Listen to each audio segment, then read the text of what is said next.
Hello everyone. Now, I recently got this in the mail. It was a package from the guys at SpaceOne FPV.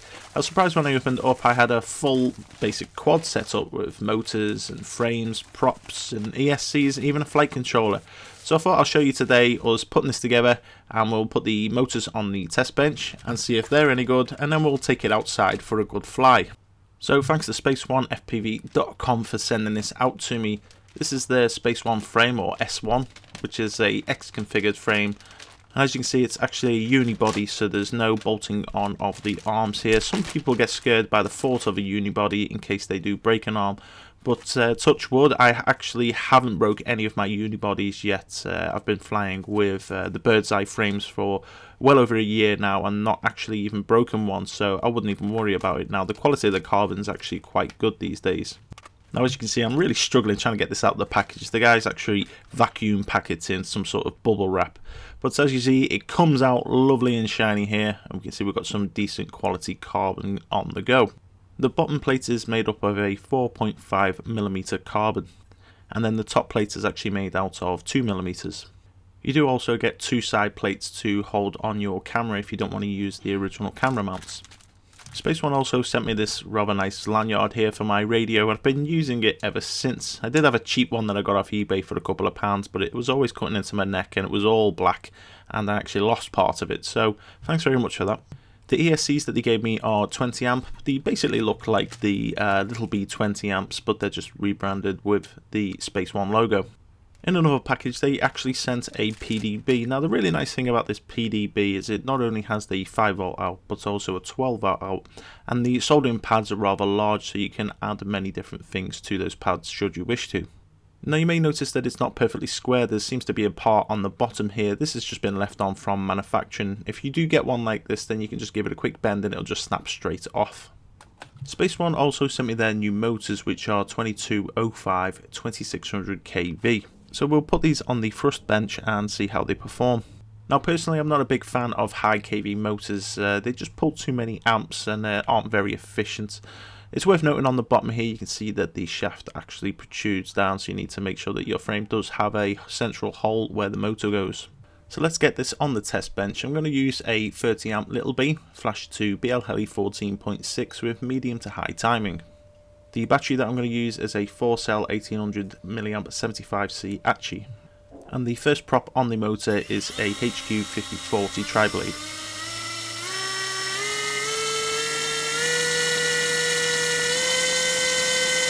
A quick 150g hover test gave us 1.76 amps, 29.6 watts, giving us an efficiency of 5.06 grams per watt.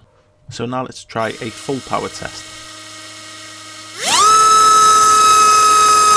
On this prop, it pulled 1027 grams, 416.2 watts, 25.84 amps, and an efficiency of 2.46 grams per watt. Now, the next prop I'm going to try is a HQ durable 5x4.6. This has fast become my favourite propeller now because of its durability and the fact that it does give good power output. But that's usually on lower kV motors, so I don't expect it to be too efficient here. I'm going to skip the hover test and go straight into the full power test. And we ended up with 975 grams, 409.8 watts, 27.02 amps, giving us a bad efficiency of 2.1 grams per watt. So you really do have to match your props to your motors. It's very important that you do so. Now, just going back to these HQ durables, they are a 4.6 pitch, but you can see when it does rev up, you actually lose some of that pitch as the blade flattens out. For the next test, I decided to try a Dow 5045. It's interesting that we actually pulled 1 gram less than the tri-blade, yet we were much more efficient at 2.68 grams per watt. Now, SpaceOne did send me some tri-blades which are 5040s, so I thought I would put them on the motors and see how they do too.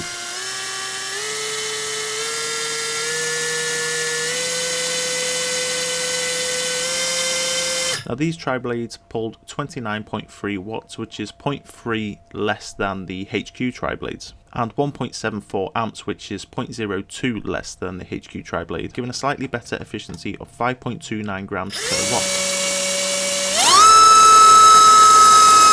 The full power test on these props pulled 1012 grams, 413.4 watts, 25.44 amps, and an efficiency of 2.44 grams per watt. That's 0.2 grams less than the HQ of the same size and pitch. Now it's worth me mentioning that thrust tests aren't the be all and end all of motors. Just because one motor pulls more grams than another motor doesn't mean the other motor is bad.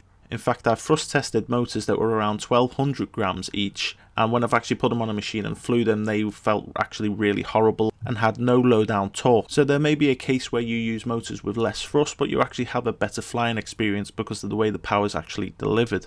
So let's have a quick look at the rest of the stuff that I was sent. They sent me some of these quad blades here. Now I've used these before. Get Prosman did send me a few out of the HQ variety, but I think these are much more durable. I've definitely had crashes with these which HQs would have just exploded, and these have just continued. I personally prefer the tri-blades as they give a good performance around the corners without losing too much thrust on the top end. They also sent me out a Naze 32, but I'm going to swap this out with a Motolab Cyclone. The frame weight without the legs is 113.3 grams, and then with the legs 119.2. So with all that out the way, let's get this build on the go. Now it's not one of the hardest builds to do. There's actually a little bit more room in here than some of the other frames on the market. I like the green props and nuts, so I went round the edges with a oil-based Sharpie. And as you can see, I swapped out the Naze 32 for a Motolab Cyclone. I wanted to check what the ESCs were running, so I used the Motolab Cyclone for the pass-through through Clean Flight to BL Heli Suite. They actually came with BL Heli revision 14.3, so I flashed them up to 14.6. And the maiden flight was very uneventful. It actually flew really nice. My beta flight that I'm using is 2.71, and the ESCs are set to 14.6 and medium high timing with dampened light. And with that out of the way, it was time for the quick maiden outside so I can give it a couple of punch ups and really get a feel for it.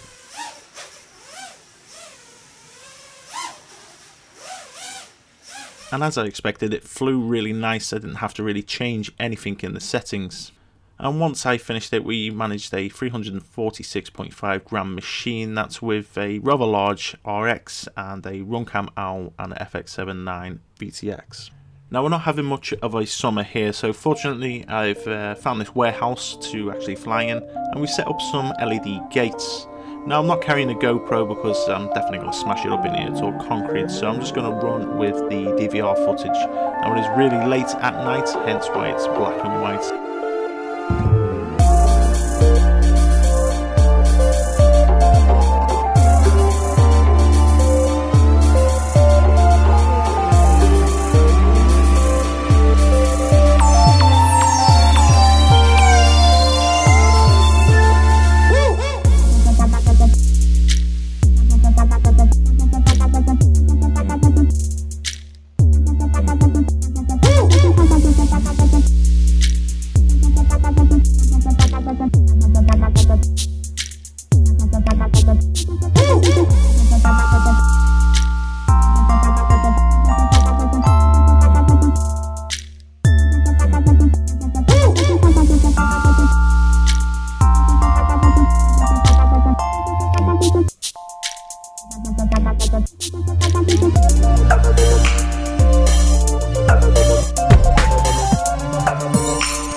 So as far as FPV Maidens go, that was a success. I did manage to have a few crashes with it, and I haven't actually broken anything yet, including those props.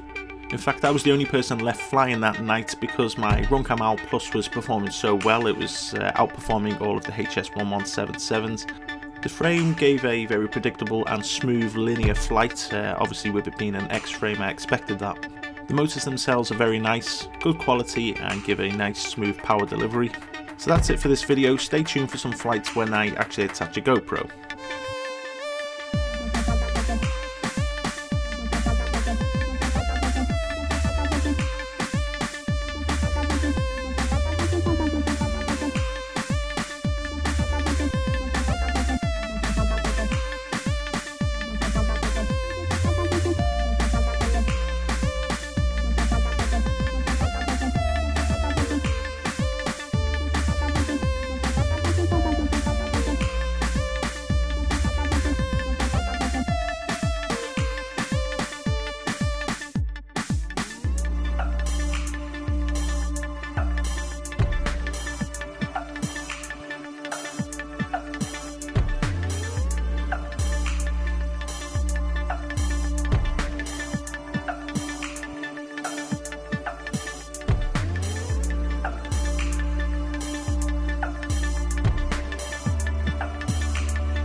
Subscribe for more.